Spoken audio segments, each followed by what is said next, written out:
Pada kesempatan kali ini, kami dari kelompok 7 kelas A yang terdiri dari Muflihah Aulia, Niputu Ayu Krismayani, Nuni Safitri Handayani, dan Oktaviani Dwi Purnamadewi akan menyampaikan presentasi yang berjudul External Beam Radiation Therapy pada kanker paru.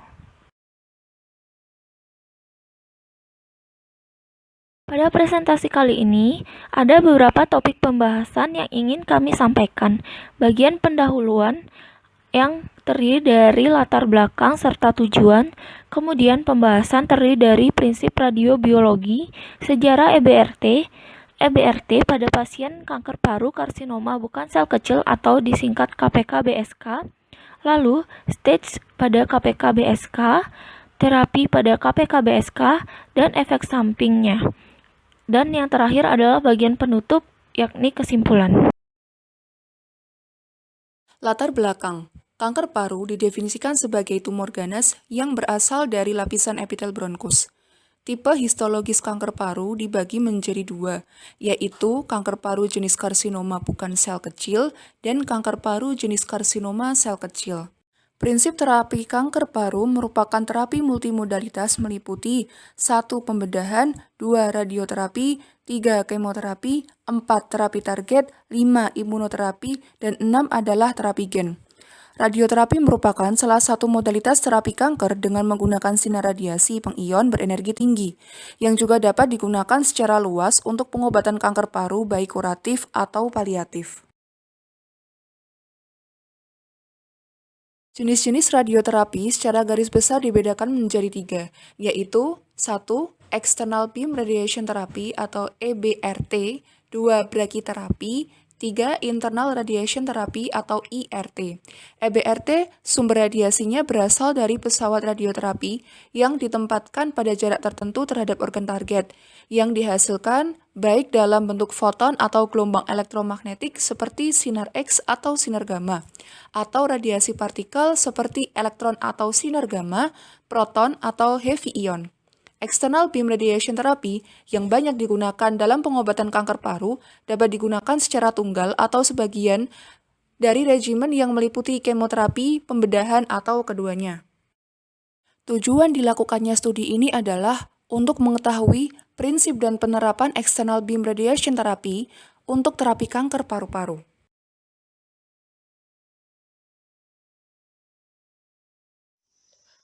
Nah, bagaimana prinsip radiobiologi?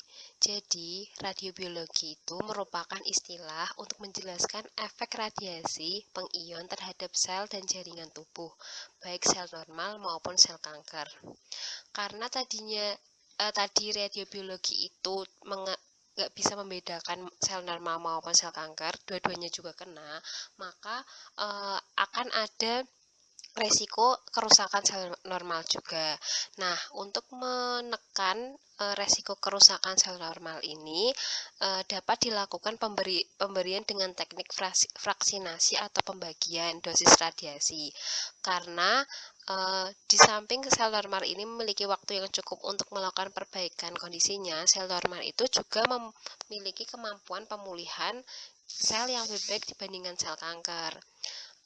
Kemudian teknik fraksinasi dosis radiasi tersebut memanfaatkan perbedaan respon antara sel tumor dan sel normal yang meliputi 5, yaitu pertama repair of cellular damage atau perbaikan karena kerusakan yang diakibatkan paparan itu. Jadi antara sel normal dan sel kanker itu repair of cellular damage-nya itu kemampuannya beda. Kemudian yang kedua yaitu redistribution, ketiga yaitu repopulation, kemudian reoxygenation, dan terakhir yaitu radiosensitivity. Karena memang antara sel tumor dan sel normal itu sensitivitas terhadap paparan radiobiologi itu berbeda. Jadi biasanya itu yang sel kanker itu lebih radiosensitif karena dia itu proliferasinya itu lebih cepat begitu. Kemudian efek penyinaran radiobiologi apabila kita lihat secara tingkat molekuler itu dapat bersifat langsung maupun tidak langsung. Kalau yang bersifat langsung, dia itu sinar radiasi tersebut dapat menyebabkan proses ionisasi pada atom-atom di DNA kromosom, sehingga akan terjadi pemutusan rantai DNA yang double helix itu secara parsial atau sebagian saja, yaitu single strand. Jadi dia cuman separuhnya saja, kan kita tahu kalau DNA itu double strand. Jadi kalau parsial itu cuma satu aja yang putus, single strand. Kalau total berarti double strandnya langsung putus. Kemudian kalau yang secara tidak langsung, jadi nanti itu rantai double helix DNA itu tuh pemutusannya itu bukan gara-gara paparannya, tapi dikarenakan adanya peningkatan radikal-radikal bebas seperti HO, OH- yang dihasilkan karena cairan sitoplasma itu kena terpapar oleh sinar radiasi yang diberikan tadi, begitu. Kemudian kita masuk ke sejarah dari external beam radiation therapy atau EBRT. Jadi di awal-awal mulanya itu baru ditemukan teknik dua dimensi atau two dimensional external radiation therapy.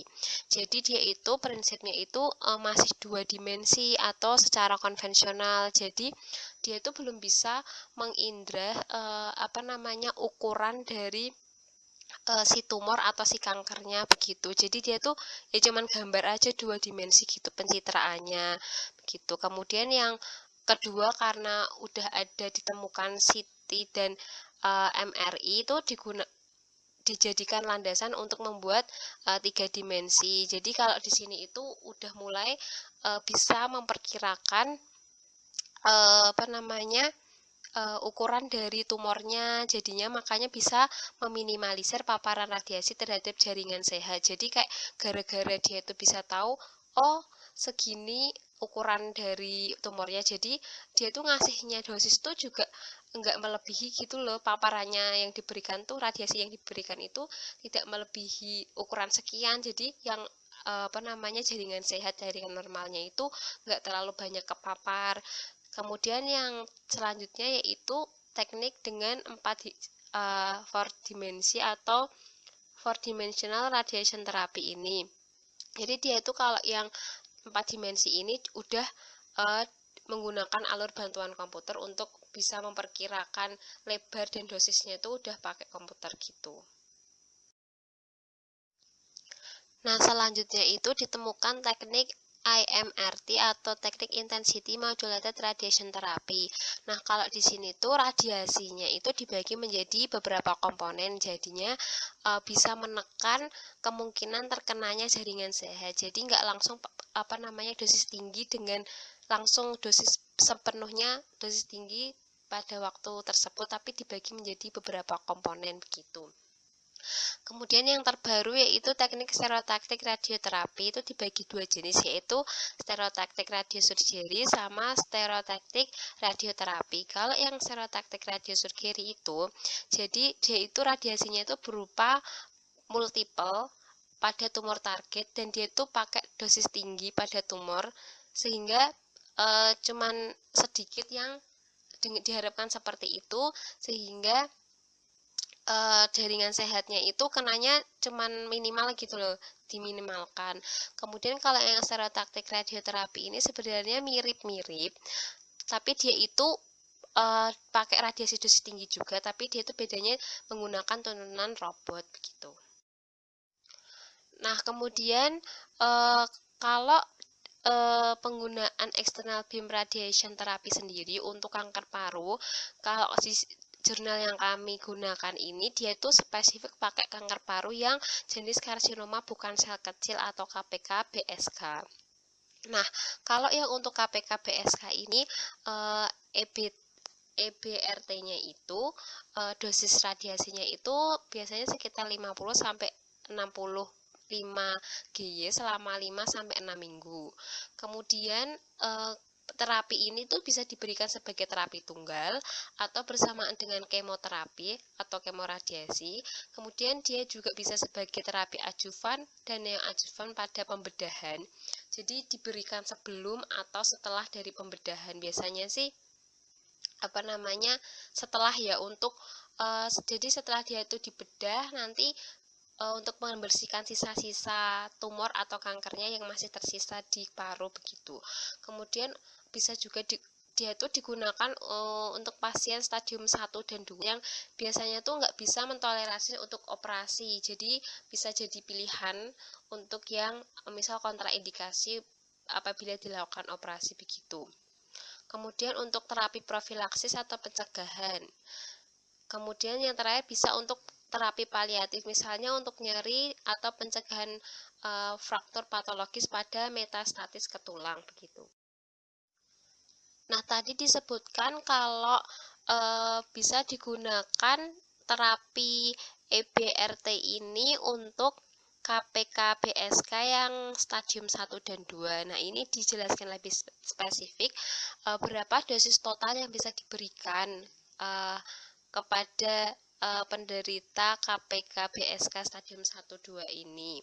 Nah, dosis totalnya yaitu 6.000 sampai 7.000 CGY. Kemudian untuk pemberiannya yaitu sekitar 180 sampai 120 sampai 200 CGY setiap hari selama 7 minggu.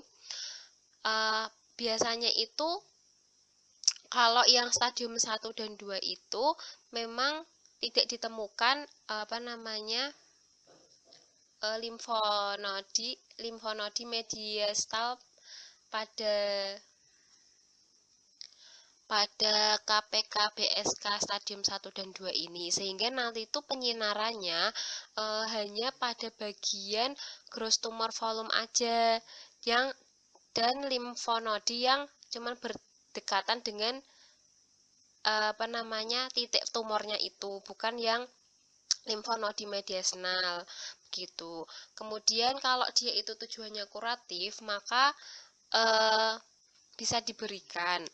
Nah, bila tujuan kuratif ini diberikan bila statusnya itu status tampilannya lebih dari 2, kemudian fungsi parunya buruk untuk usia 2 dan menolak operasi, barulah yang terapi ini bisa diberikan sebagai tujuan kuratif.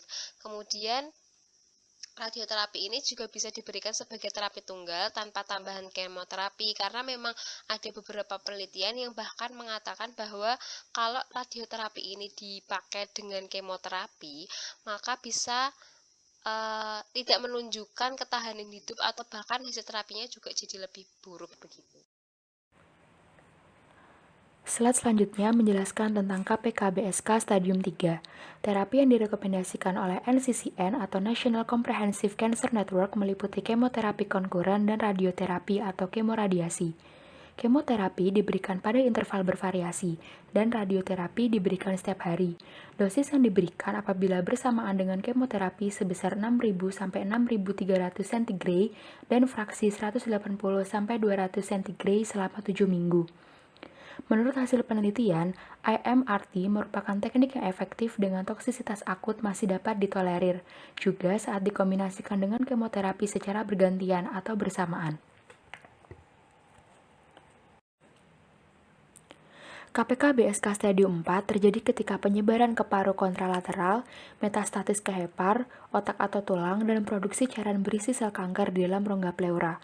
Terapi utamanya adalah kemoterapi, sedangkan untuk pemberian radioterapi tidak akan menambah harapan hidup sehingga tidak digunakan secara rutin. Pasien dengan keluhan nyeri dada hebat dan sesak napas terdapat diberikan radioterapi dengan dosis 3000 centigrade atau 10 kali dengan fraksi 300 centigrade sampai dengan 5000 centigrade selama 4 minggu. External beam radiation therapy dipilih pada metastatis otak untuk memperkecil ukuran tumor dan mencegah meluasnya metastatis. Kanker paru jenis karsinoma sel kecil atau KPKSK terjadi 15-20% dari seluruh kasus kanker paru yang baru terdiagnosis. KPKSK berproliferasi lebih cepat sehingga lebih agresif daripada KPK-BSK. KPKSK dapat diklasifikasikan menjadi limited stage dan extensive stage. Terapi standar menggunakan kemoterapi dan inisiasi dini dari radioterapi toraks diikuti dengan PCI atau prophylactic cranial irradiation untuk menurunkan progresivitas penyakit pada pasien dengan respon baik. Radioterapi toraks dapat memperbaiki ketahanan hidup pasien dengan limited stage.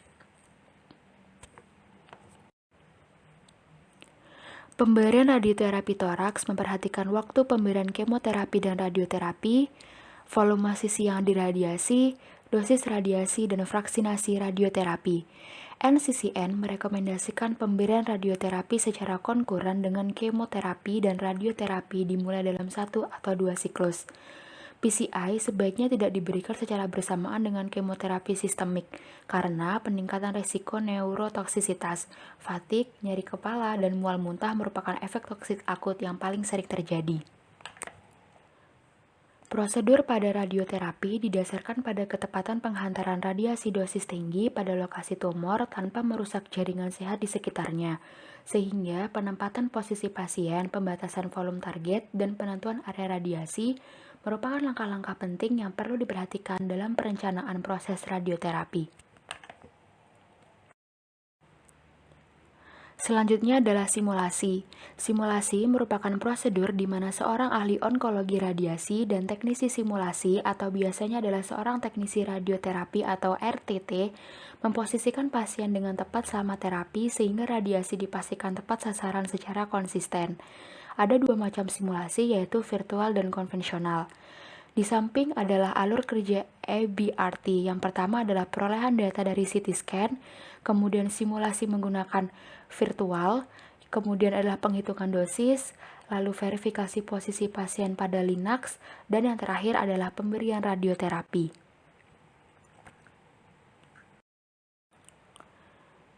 Berikut merupakan tabel perbandingan lokalisasi tumor antara simulasi konvensional dengan virtual. Hal-hal yang dapat dibandingkan adalah yang pertama penempatan pasien, kedua titik acuan, kemudian lokalisasi, kemudian isosentrik, penentuan area radiasi, outline pasien, isosentrik dibandingkan titik acuan, dan yang terakhir adalah verifikasi terapi. Berikut ini adalah prosedur dari proses simulasi. Pertama-tama, pasien berbaring telentang, kedua tangan diletakkan di atas kepala sambil berpegangan pada alat khusus. Bantal diletakkan untuk membantu pasien berbaring pada posisi yang sama selama terapi. Lalu langkah selanjutnya adalah dibuat suatu penanda kulit yang berbentuk titik menggunakan poin laser. Hal ini bertujuan untuk memastikan pasien berbaring pada posisi yang sama setiap harinya. Lalu, setelah itu, pergerakan tumor dibatasi dengan cara menahan nafas atau melalui gating radioterapi. Kemudian, penurunan volume tumor secara signifikan pada pemberian dosis melebihi 20 Gray dan dosis paru rata-rata dilaporkan pada pasien yang menahan nafas saat inspirasi dalam sekitar 23 menit.